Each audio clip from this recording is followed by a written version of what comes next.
ayer of anteayer de sali comunicado de prensa do governo e pisca bom seu nome da hora mencionado em dia. Destruída tá assumir tá pisca bom seu nome tá em dia?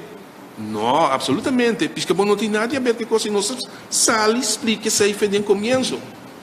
Ayer nós mandamos carta para o gabinete de governo, no nome de Gezagheber, exigir uma rectificação disso aí.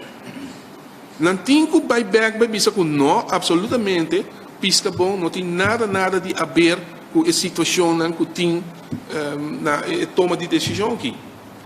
De como sobre, mas nem me cabe explicar, é coisa que se cria subida, é coisa que começa a ganhar outro rumbo de qual o pisca bom não escolhe para si.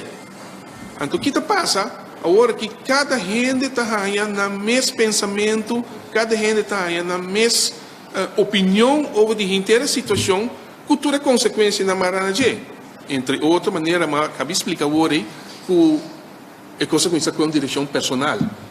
Então, se assim, me quer, tu está de acordo comigo, nós não está aqui dentro, está sendo um trabalho voluntário, a maioria não merece isso aí.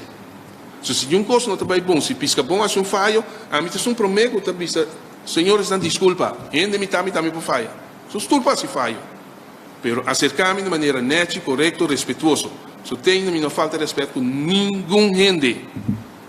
Então, exigir esse back também, sim. Do foral, se me traz um trabalho para ajudar, beneficiar, para piscadona, me querer nos merecer, em diretiva de pisca bom, nos merecer crédito, sim.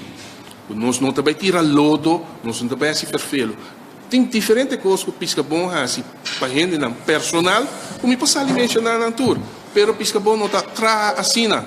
Nós não está assim coisas para nós tentar na broma com nem mencionar ou vai prensa com ele. Não, absolutamente. Doi curva não se sabe. Então pensei não está assim. Pensei não se cria pisca bom cheio aí passar. Então me quer nós demonstrar nos direitos de existência. Então, se tem gente que não está de acordo ou não está contente, assim seja.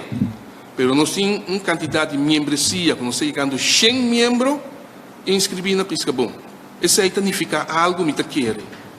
Isso aí significa que o membro que tour a realizar a importância para afiliar na Pisca Bom.